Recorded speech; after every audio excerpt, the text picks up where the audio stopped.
Welcome, everyone.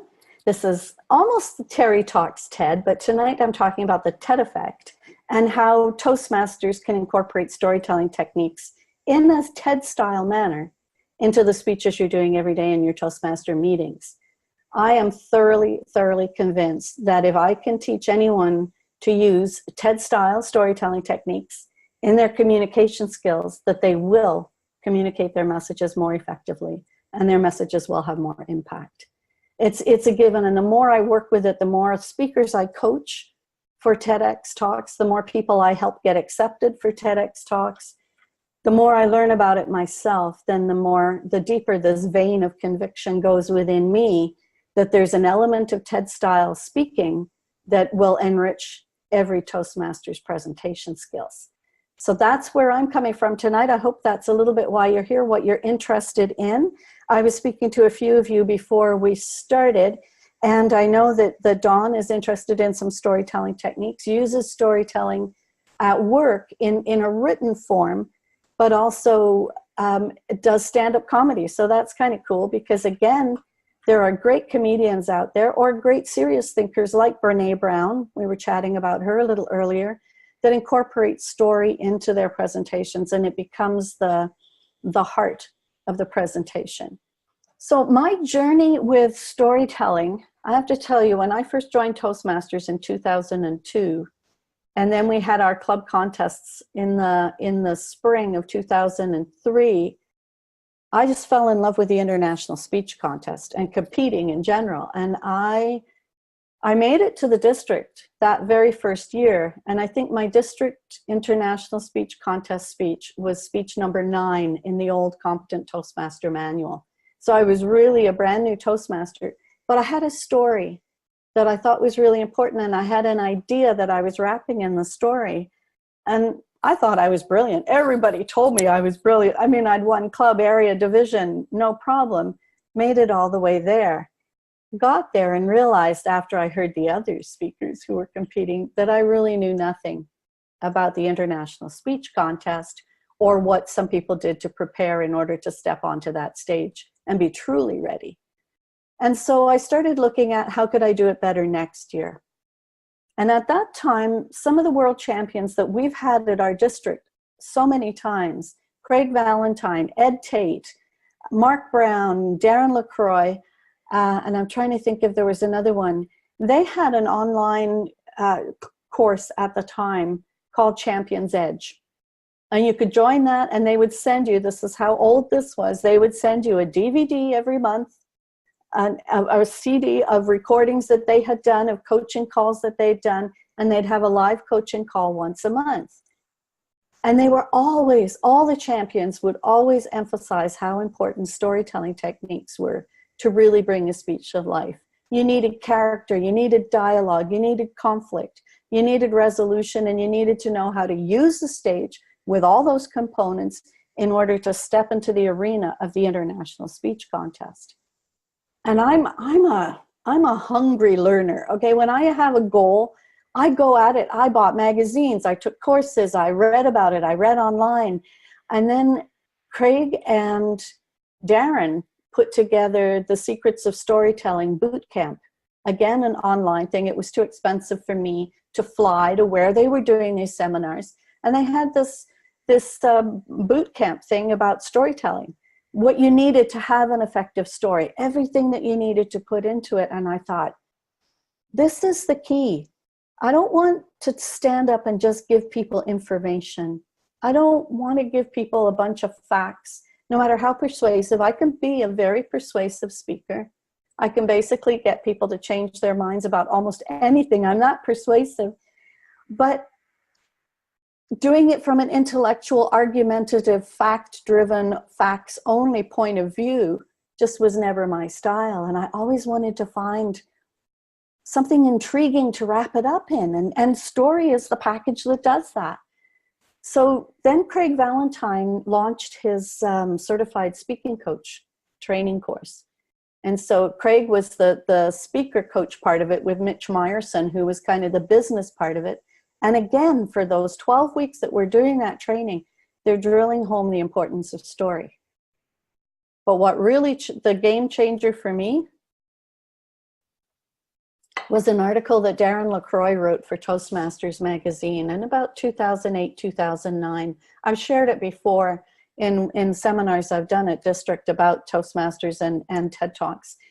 When he talked about something he called TEDfluence. And he was basically saying in that article that the International Speech Contest was changing, that the mode and the way people were doing it was beginning to change because of the influence of TED Talks. TED was really starting to take off. There were more talks coming up all the time on the web, and people were getting very involved in it. And Darren was saying our kind of older style of presentation skills that we were still using in the International Speech Contest, the little bit of stiff, almost professional speaking personas and over dramatic use of arms and even the drama involved. And he was saying, if we want to stay current, if we want to keep audiences with us, if we want to continue to attract and gain new audiences, we need a new language. And in Darren's mind, that language was the language of TED. He promoted a product in that article that was called How to Rock Your TED Talk. It was a little USB stick. And I bought it. It was quite an expensive program at the time. And from that, I gained a ton of information on how to structure a TED Talk, what the components were, and what the difference was. And that's what got me started on diving deeper and deeper into this pool of TED information, because I could see that there was a level of richness and a level of audience engagement and a way of approaching a topic, an idea, or a life-changing community program using TED-style storytelling techniques that was different to what I was learning in the average Toastmaster magazine's program. So here, I'm just going to share the screen for you for a second. This is an image inside a slide, so it's not the greatest, but it's really the best I could do for tonight. So I'm going to pop this up, let you have a look at it, and oops, why did that show up there? Go away. So can you all now see this picture of what the difference is between a Toastmaster speech versus a TED Talk? Here's the advantage that Toastmasters have right off the bat compared to keynote speakers or professional speakers. There's a similar image to this where it talks about the difference between a professional speaker and a TED Talk. And the professional speakers in the first column where it says time, they've got 45 minutes to an hour to 2 hours. And very often they'll say, there's no way I can make an impact in 18 minutes or less. Whereas Toastmasters, we can change the world in 5 to 7 minutes, right? At the International Speech Contest particularly. So that is one thing that we're used to doing. The professional speakers or keynote speakers aren't. But this was revolutionary when TED first brought this idea in. Don't get up on a stage and talk for 45 minutes. That's easy. But can you tell us what your idea is, what the tough, tangible, specific, urgent, relevant problem is that you're trying to solve? Can you explain that problem? Can you provide us with the solution? And can you show us in the audience what to do with what you're telling us in under 18 minutes? And that was huge. Most Toastmaster speeches generally still have 3 points, right? That's a very significant part of a lot of speech structure. TED Talks are built around one idea worth spreading, one idea. Now you can support that idea, you can illustrate it, you can engage it, you can demonstrate it, you can blow it up, but it has to be about one idea. Not one theme, and then here are the points that support the theme, not one thesis, and then here are the points that support the thesis. One idea. And that, again, when I start with speakers, even ones that have been chosen to speak for an event, it can take us a month or two into the coaching process before they really start to understand what that idea is and how to say it in fewer than 10 words. Toastmasters, especially at the International Speech Contest, and too often still in our meetings, is a performance style of speaking. Whereas TED, and this is what I love about TED, because this is kind of more me, is conversational. One of the reasons I don't do as well on the big stage for our international speech contest is I'm not J.A. Gamache. I don't have that exuberant person. I'm not Italo. I'm not these guys that are so big. And even some of the women that come out and are so dramatic. I'm passionate. I'm in your face. I can be argumentative and opinionated, but I want to do it in a conversational style that comes from the head through the heart and comes at the audience this way instead of this way or this way. So that's one of the main reasons why I really love the TED style of story. Often Toastmaster speeches and professional speakers lean into that highly gestural. I use my hands a lot, and I'm not even French Canadian or Italian, but I do it to make a point. And usually I do it with purpose. I don't do things just to keep my hands moving. So it's really, again, this is something we have to train a lot of our speakers to let their gestures be natural. It's organic. It comes out of the words you're saying. It's not imposed into the talk from anything that you're trying to do. And then the outcome in a lot of speeches could be multi-purpose. You know, we have speeches for information, inspiration, persuasion, entertaining, or motivational. Whereas the big thing that TED speakers want is to get the audience to implement their idea. Not just have a great idea worth sharing, not just have a great story that illustrates the idea, but how can they move the audience towards idea implementation? That's critical. In your own speech, you own the content. Once you do a TEDx talk or a TED talk, it's given to the event organizers. They edit it, they put it on YouTube, and you live with the consequences. So that's why the training, the coaching part between when you get accepted to speak and actually do your talk is so critical. And the very last one, this might be hard to understand. Generally, professional speakers think they're giving a speech. Toastmasters, we call it, let's give a speech. In TED, we deliver a talk. And again, that comes back to, that's why it's called TED Talks, not TED Speeches. It's delivering that conversational level of talk that opens the vein of conversation and way of thinking that you're trying to implement throughout your talk. If you have a question at this point, this is a really good time to ask any questions you have about what I have just explained in that one little shot that you just saw. I have a question. This is Francine. Yes, madame. I'm curious about, on the TED Talk side, what the outcome is idea implementation. Can you speak a little bit to that versus giving a speech to inform or entertain? What do we mean by idea implementation as an outcome?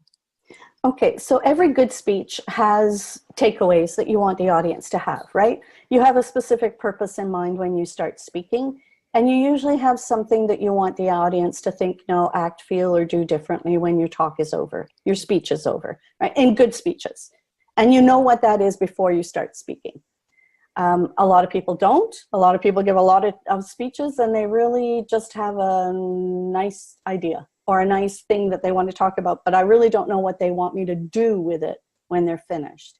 We have to make it very clear when we give a TED Talk that what we want the audience to do with the idea we're handing over to them needs to be very specifically spelled out. It can be woven throughout the talk. You can give a part of it here and then link it later and link it later. Or some speakers will say towards the end, what I really want you to do with this information when you leave here tonight is X, Y, Z. Okay? Okay. And also the very fact that because the talks go up on YouTube, and then you as the speaker owner or the speaker can share that link with anyone, you can encourage people to implement your idea long after you're off the actual stage, because that YouTube talk lives forever. Okay? Okay. Yeah. So you can really be in charge of a great deal of implementation. If you look at Lauren, most of you know Lauren Parsons, I think, our guest Toastmaster that was here from New Zealand, who did a TEDx talk down in the States last year. She wrote a beautiful article in the Toastmaster magazine last month talking about what it was all about. To do that, she's now got over 13,000 views on her TEDx talk. because she worked really hard with her own community when the talk was over to spread that message through her own social media network. But it also got picked up by ideas.ted.com, which pushed it out to a much larger audience. And so now more and more people are kind of tuning in and picking up on Lauren's snack on exercise idea, right? So it was one idea. You can do this. If you do this and just think of snacking on exercise instead of having to put your whole kit on and go to the gym. And so she has been able to implement her idea with significant impact. When I go back and look at some of the other speakers that were at that same event as Lauren, and I look at their YouTube videos and I check and see how many views have been had, some of them, one of them has like 107.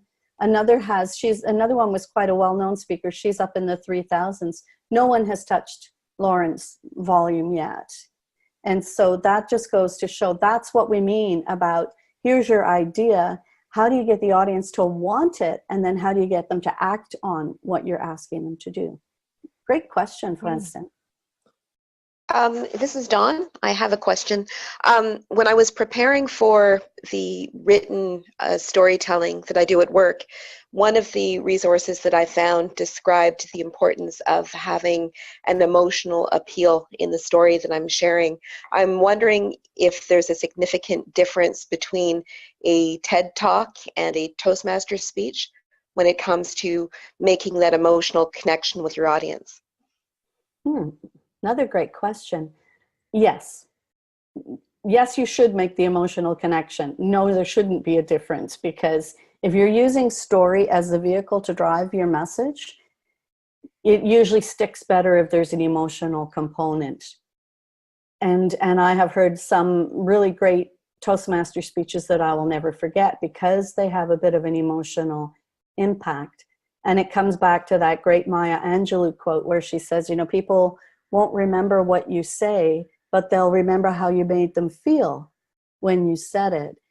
And so finding the right emotion is the tricky part, though, Dawn, because it can be manipulated. It can feel a little sleazy and salesy if it's obvious that you're trying to manipulate an emotion in order, especially like in fundraising or sometimes just people get into telling their personal story, but they haven't finished the journey of fixing their personal story yet. And so Steve Lowell, who's a great speaking coach here in town, often says, you don't take a story to the stage while you're still a victim in the story. You have to have victory over your story before you take it to the stage. Then you can talk about the emotion without it destroying you. And then the audience just wants to give you a hug and say, oh, poor you. So emotion is a difficult thing. And I've seen it used well, and I've seen it used really badly. But very definitely, it always is, to me, the heart of a really good talk and a really good story. Any other questions at this point about the Toastmaster versus TED? Does that little diagram help? Does it help you see like the fine line between the two? Thank you, Francine. Yeah, I think it does. This is Dawn again. I thought it was really helpful because I thought that the big difference between Toastmaster speeches and TED Talks was how they use their space and the drama. So it was really interesting to see in your chart how the other differences looked and how to recognize them. Oh yeah, it's so much more than don't step out of the red dot. It really is. But the reason that Toastmasters or TED first started encouraging people to stay within the red dot was because there was a time when big conferences especially, people were starting, motivational speakers are known for this, you know, pacing from one side of the stage to the other because they think that's audience engagement, and they just do this kind of constant movement back and forth. Where TED, if you're talking to someone and you're having a conversation, they're not running back and forth of you in the kitchen trying to cheer you up here and grab you there. They're just talking to you. And when they're talking to you, it's easier to listen because that's the more human element. You don't feel like you're being talked at or performed at. You feel like you're being talked to or with. And that's what we're trying. the hardest people I have to coach when they're given to me as a coaching client for the upcoming TED Talks are the ones that are corporate trainers and people that are used to standing up in front of in a corporate environment for the government or for a private company and teaching information that they've put together brilliantly and lots of good stuff, but it's this here's the information and I'm going to do this download. Here's my information and you're going to get this and then you're going to change your thinking because I'm giving you so much information. Therefore, you'll know more. But the thing is, we can know more and not do anything with it. And so by taking it from this level of here's the information and bringing it into a conversation where you're asking not rhetorical questions per se, and certainly not questions and answers a lot, because we can't really do that other than raise your hand if. But you're engaging the audience by building the images in the story so that their mind is in the same little story loop that yours is. And they're seeing themselves in the picture in such a way that you can actually move them along the story journey map from where they're thinking when you start speaking to where you want them to be when you're finished. And I have the perfect image to show you to demonstrate that. There we go. Can you see the story journey map now? Okay, I use this process now with a lot of people and it's given them a visual. I've had someone take her like cue cards for her TED talk that she gave at Queen's University back in February and clip them out and put them along the story map so she knew where her next image was coming from and where she was going. So every person in the audience, when you get up to speak, is that little guy at the beginning of the journey in their current mindset. And you, through the stories that you're going to tell, and sometimes the stories have to go down a little bit into the harder emotions, the more vulnerable emotions to really start making your point. But you can't stay down there and you can't leave the audience down in the pit, right? Sometimes you do a hit into the pit and then you come back up. And the really good TED Talks, the ones that make the big difference, and I think the same thing is true for Toastmaster speeches, is the ones that use that combination of story, research, stats, data, a little bit is more story, you're unfolding more information as you go along, and you're taking the audience gradually towards this infinite possibility if they start to see and think and feel and do things based on what you're showing them is the potential of the idea if they decide to listen and follow. And that's what this illustrates. This whole map is built to show, grab them at the beginning, get them into the talk with you, take them on a story journey through everything that you're unfolding until when you finish speaking, they've actually changed their mind or they've at least opened up to the possibility of different information coming in that could change the way they think, know, do, act, or feel about a solution or a problem. How's that? Does that make sense? Any questions? It's pretty basic, but it's really, really, really effective. I can't tell you how effective that is. Can anyone see that working with a speech that you're working on right now in Toastmasters? If you were to put it into that, just visualizing that in any speech, you're taking the audience on a journey from where they are now to where you want them to be, and it's up to you as the speaker to figure out what twists and turns and dips and conflict and resolution and all interesting things you're going to take until they get there. It's Dawn again. I really like the idea of using a map because sometimes as I'm writing a speech, especially if I'm not using a very specific outline, it feels like it's almost getting to the destination by accident.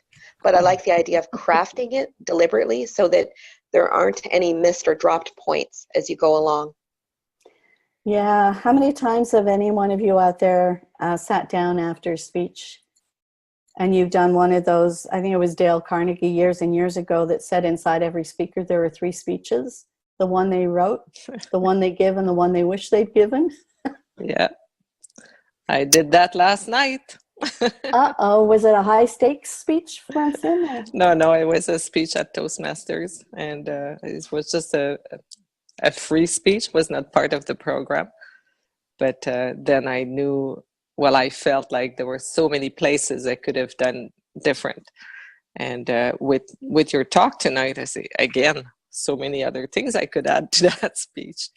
So Good. that's very, very interesting information and inspiring stuff that you're giving us.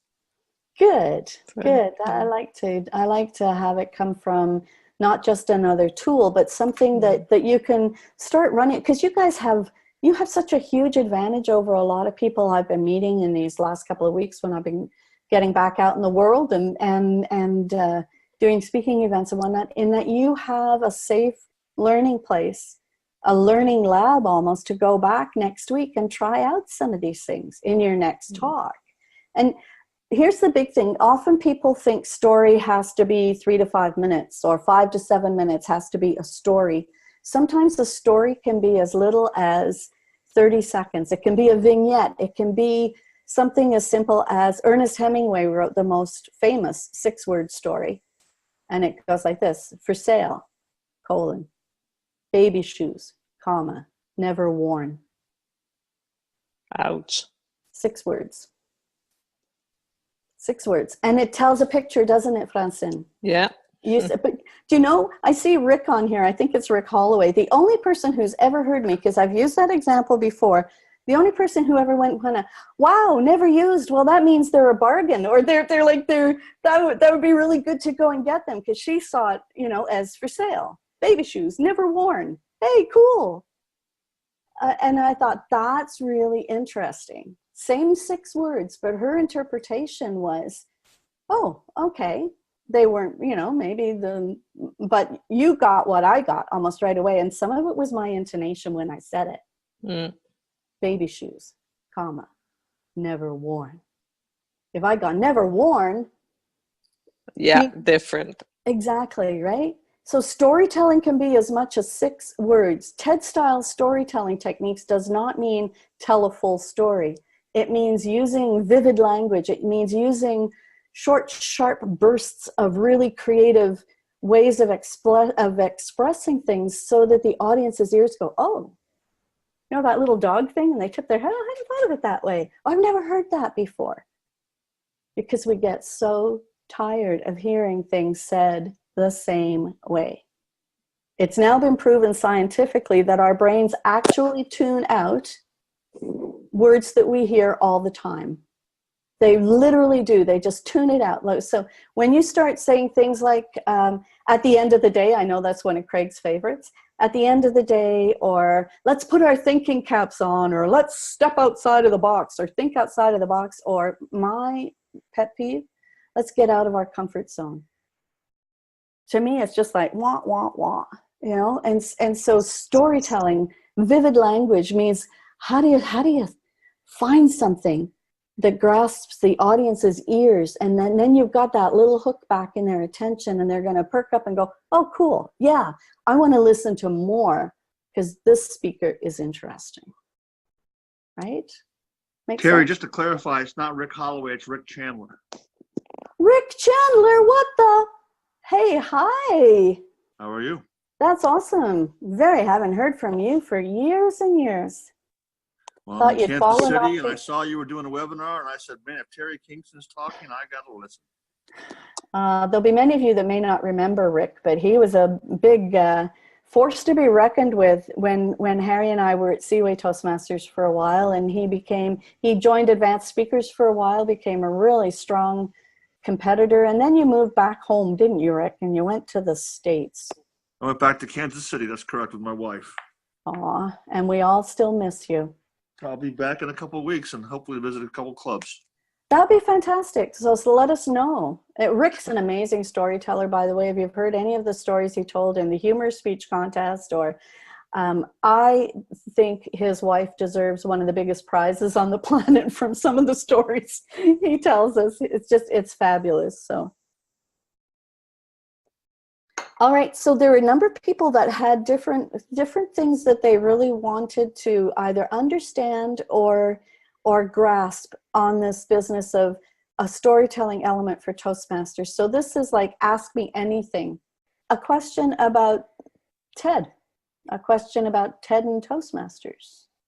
I have a question. It's Amanda. Question, I guess, about storytelling and how to find the balance between getting kind of emotional in your story versus kind of telling the story. I ran into that challenge in my international speech competition speech in my club this year. And so trying to figure out how to tell those personal, impactful stories without having that be too personal, I guess, and also having the, I mean, I looked like I was going to cry halfway through impact. Sometimes it just takes practicing saying the story out loud many, many times. When people stand up and do eulogies at funerals, sometimes they can get through it because they've practiced it out loud. I've had to speak at conferences for pulmonary hypertension 3 or 4 months after Harry died, and it was one of the hardest things I've ever done. But your body processes information when it hears you say it out loud. And so often when we're practicing for our speeches, we're reading them, we're saying them to ourselves. But the more you say it out loud into your iPhone and then listen back to it, or into an iPad and listen back to it, but say it out loud and listen and hear where you may be getting caught. Sometimes you just need to wait. The story's not ready yet to be able to be told in public. And that takes a lot of time. Sometimes it needs more counseling. And I've actually had to talk to one Toastmaster who came as a guest to West Carleton a long time ago. And she just kept breaking down through her entire talk. And we said, the audience is not your therapist. The audience cannot help you process things that you haven't processed yet yourself. So it's really, really important as a speaker that you're in the right space. Having said that, it's still easy to kind of break down, kind of get a little emotional. I cry really easily. I cry when children sing. I cry at parades going down the street. And Saturday night at Advanced Speakers at our 30th anniversary, I was one of the last members to speak. And I had to speak a little bit about some of the people who had passed on that were very dear. But in general, what Advanced Speakers has meant for the last 30 years. And I did choke up. And I did have a hard time saying it. And I was kind of annoyed because I thought I was finally getting to the place where I can talk about some of these things without crying. And yet Saturday night, boom, there they were. And I was kind of, you're supposed to be more professional than that by now. Short and long of it is you got to choose the story, you got to choose the timing, you have to choose where you are in the path of the story yourself to know if it's ready. And then see if you can pull it together that way. That's great advice. Thank you. Oh, you're welcome. It's not easy. You should, like the TED Talk. I've I don't know if you know, but I've been shortlisted to be in the auditions at the end of the month to be chosen from 20 speakers to go down to 8 for the final for the TED Talks in October. And my talk is about end of life care and what someone who's dying actually needs from those who are in the room at that time. And so that's not an easy talk. And I had to find a really powerful and vulnerable story to put in the audition video so the committee I could show them what I wanted to say rather than have to talk about it. So I had story right away. This is what was happening, and then take it from there. But I have to be careful that I am, I'm not going to break down in October. Let's put it that way. Right. Next question. Thank you, Steph, for the comment. I have another one if nobody else has a question. Mm-hmm. So in my club, we have a balance of a few of us who love to share personal and a lot that are very, very technical and afraid of any kind of storytelling aspect. How do we help them, I guess, get comfortable with putting something in that's going to help with the connection a little bit more? It depends on what stories, what kind of speeches they're giving, right? And I think you're in a professional club, a work-based club, right? It's actually a young professional, so they are Okay. varied speeches, but a lot of them are some of them are work-related speeches as well. Right. How can I say this gently? We live in a culture of oversharing right now in some ways. People do it on Facebook, they do it on Twitter. There are other speaking venues that seem to relish having people get up and speak from a place of a lot of pain in their story. And that's almost become an accepted norm in some of those speaking venues. So there's two sides of the story there, Amanda. Some of the people in the club are right in thinking that they don't want to have too many personal stories in a work environment. But your point of view is right as well in helping them understand that if they can allow some of that, let's call it Brene Brown level of vulnerability and courage through, they will make more of a connection. But not everybody wants to speak that way. And so for the people that want to be the storytellers and that are always going to find that personal experience to draw on, that's their natural speaking style. But it's like learning styles. Not everybody has the same learning style. Not everybody has the same speaking style. And so somehow as evaluators and Toastmasters, we have to become really aware of how to help the speaker be the best speaker they can be, not the best speaking type we like. And that's a huge challenge. That's really a huge challenge. Having said that, Paul Story, who has written the Storytelling for Leaders and now has a new book, Paul Smith has a book called Storytelling for Leaders and Storytelling for Sales now. He has some great templates in the back of his book that help you figure out what kind of stories you can use in a business setting and what kind of story files you can start that can help motivate the team and all that sort of stuff. That's really helpful for these people that are afraid to step into the storytelling mode of speaking. If they see it in the context of a business storytelling, then it's not as scary. I don't have it behind me because, oh yeah, sell with a story and lead with a story. So it was lead with a story that got me going years ago as well. Paul Smith, if you go to his website, what is his website? leadwithastory.com. He has a ton of free resources. He puts an entire course template up there, but he's got a really good template for telling a story within a business environment, and it's hugely helpful. So that's one resource I'll take when I go into corporate environments. I've started this thing of what happens when. So what happens when leaders talk like Ted? What happens when Toastmasters talk like Ted? And that's where what happens when STEM meets TED came out of. And that's the thing I've been really running with lately, because science, technology, engineering, math, medicine, those people more than anything nowadays in this climate of fake news and garbled science, they're the ones that really need to know how to use story effectively to cut through the crap and make their point and move people to idea implementation. So when STEM meets TED is becoming my little brainchild that I'm having lots of fun with. Any more questions? Who else has got something that in this intersection of TED and Toastmasters that we're playing with tonight? It's a little dance. I've got Francine here. She's an expert ballroom dancer, so I'm thinking yes, dancing with two ideologies here tonight. Dancing with a story.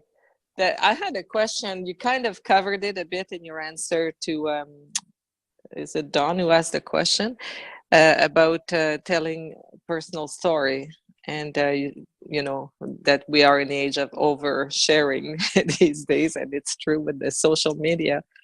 And that was part of my question also. How do you get comfortable using personal story without sounding like you only want to talk about yourself, you know? And I do a lot of training in the corporate world, and I always use personal stories, but they're short. They're most of the time funny stories. Mm-hmm. I don't go dramatic, but mm-hmm. I know I have a few good messages that of course come from other not so funny stories, and I never dare to go there. So how do you feel comfortable about sharing a story? How far should you go with sharing stories, personal stories? Yeah, again, that's a tough one. And you have to number one, you have to tailor it to what the audience can handle. Because some audiences that are used to hearing more of the harder stories, for example, if I talk at a pulmonary hypertension support group, they're already deep in the caregiver journey. They're already deep in the sense of anticipatory grief that comes when we know someone has an incurable disease. So I can go in at a level with them that's already in that arena of, oh man, this sucks. And the pain and the tiredness and all of that. If I'm talking to a group of young mothers, or if I'm talking to people at work that don't want that much detail or need that much detail, then you have to try and find, I'm hearing like a vein of vulnerability. That if you think of a mine, that all of a sudden you see a vein that leads you to the gold. But if you think of the vein of vulnerability that you can tap into, but you don't want to destroy the whole mine shaft, or you don't want to dump everything on them. And so last year, one of the teams I was given to coach for TEDx Ottawa last year was a woman who's the director of a housing place for abused women and survivors of sex abuse and sex trade. And the other person, they were a team of presenters. The other person was a survivor of human trafficking. Oh. And I can tell you, I have never worked harder with any speaker I've coached to date than for us to find the right tone for them to find. So Sharon in particular, who was the survivor, had never spoken in public before. And all of a sudden she's on stage in front of 600 people at TEDx Ottawa last year with this really vulnerable story of what it was like to be trafficked. And we worked so hard, and we found ways to get in and out of the story. And at one point, we decided to have Jody, the director, almost be like a narrator. And she would start giving some of the facts of what the facts are around human trafficking. And then Sharon would say, that's what was happening to me. I was being groomed. I had no idea that this lovely man I had just met, and then off she would go into part of her story. As it was starting to get almost to the point where we knew it would be too much for her and too much for the audience, Jody, who was bubbly and curly and kind of cheerful, stepped in and she said, and here's what I know now. And she was a director, she had this very directive style of speaking. So the two of them created this amazing talk that had rolling standing ovations as the talk went on. It was just one of the most magnificent moments I've had as a coach, and they have had as speakers.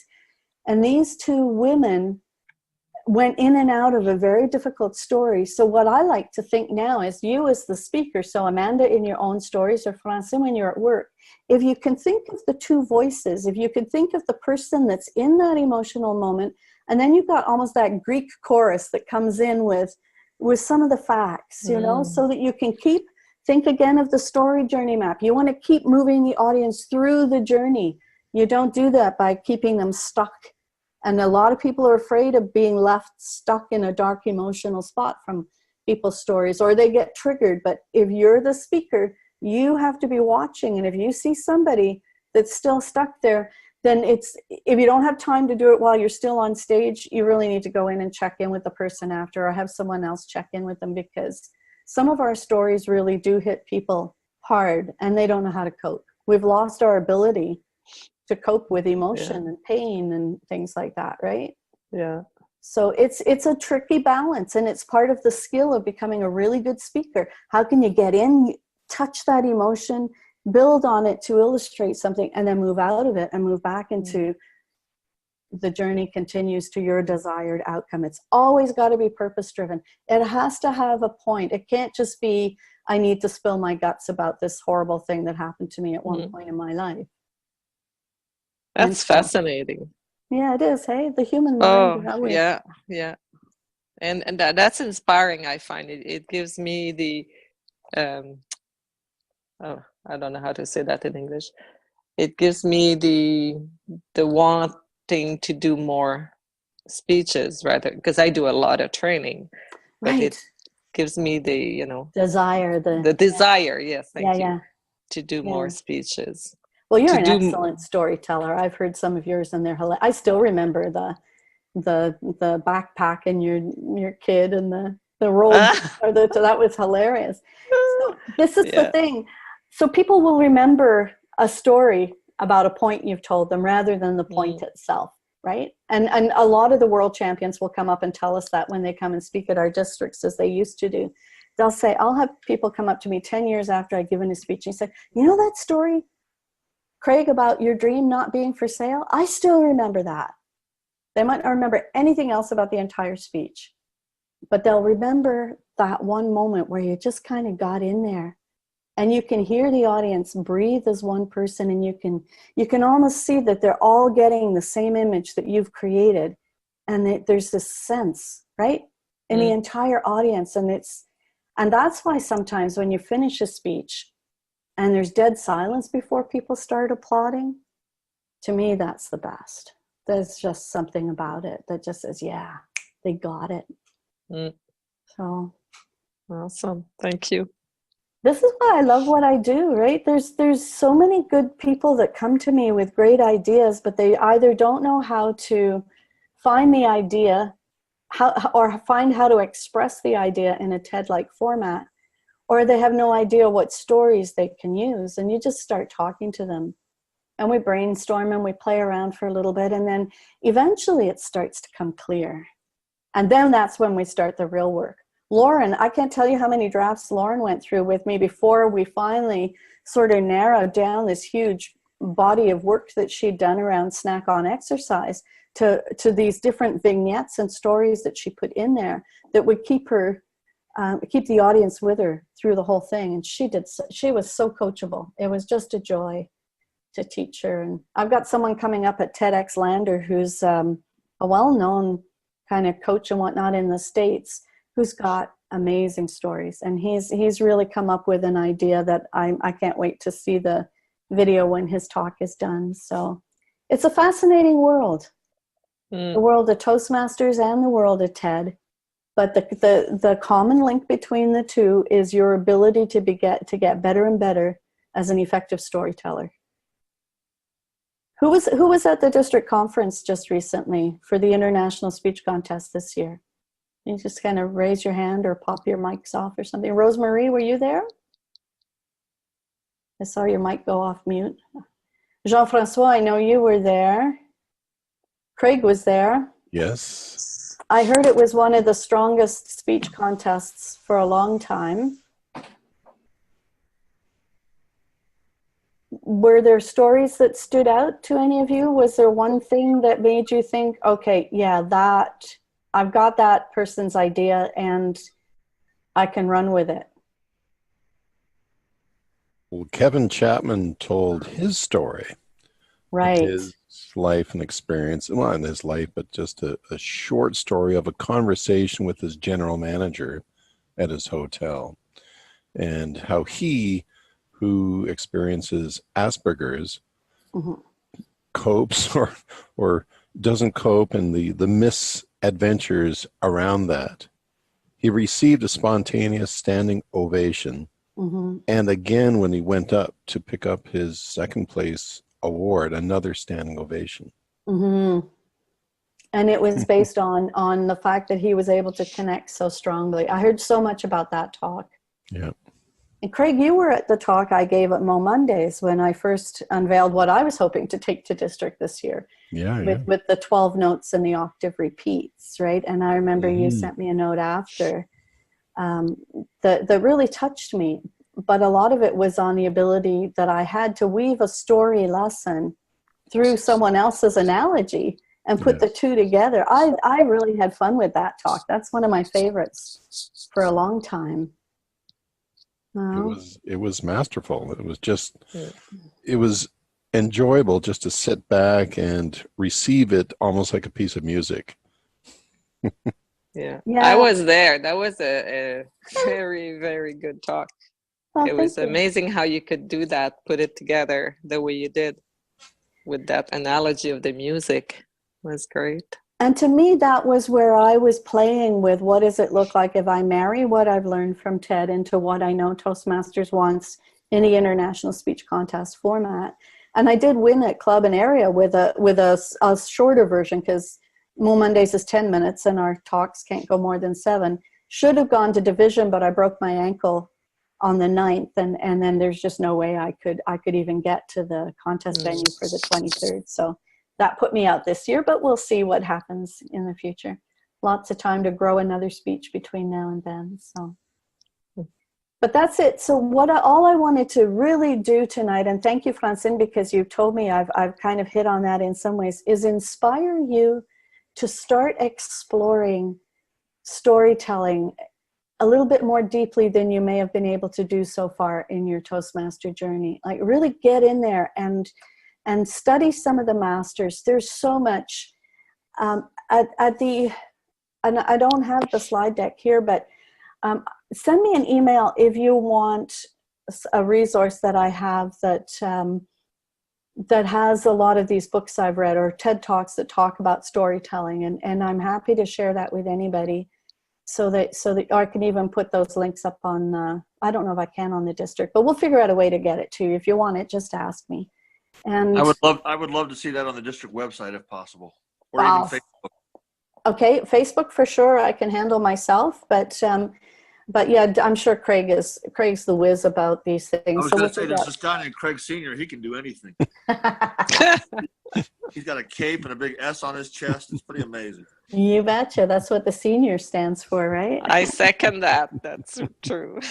We're lucky. We've got some rich resources in the district, and Craig is certainly, especially this year at the contest, when he was always the one videotaping everything for the new rules that they have, and so on and so forth. So very grateful, Craig, that you're here tonight to help me through some of this as well. And if there are there any closing thoughts? Does anybody have any last question, or I won't say last words, that sounds a little drastic, but just a big thank you. That was so valuable for me, so thank you.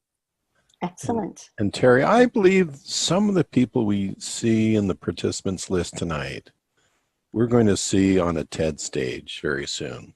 No, I hope so. It'll be with your guidance and encouragement and wisdom. Thank you for that. This is my dream job. You know, it took a while to find my lane, my niche, but as soon as I hit this combination of Toastmasters, TED, speaking skills, storytelling, it's just... And it's great work. I've been able to do a lot of my work with a broken ankle, sitting there in my recliner with my foot up and ice and my laptop on my knees. So it's been great. But thank you so much for the opportunity. Thanks for the district for asking me to do this webinar. And what I want you all to do is to go out and start thinking like storytellers, not just speech writers or Toastmasters, but storytellers, and how you can use that really valuable skill set of using TED style storytelling techniques to amplify your message and make your message stick. And good luck. Thank you. You're welcome. Good night, everybody. Thank you, Teri. Thank you. Thank you very much. Good luck. Thanks, Rick. Good to talk to you. Drop me a note when you're in town. I would love to. Yay. Okay. Bye. Good night. Good night, everyone. Thank you very much. Bye-bye. You're welcome. Bye.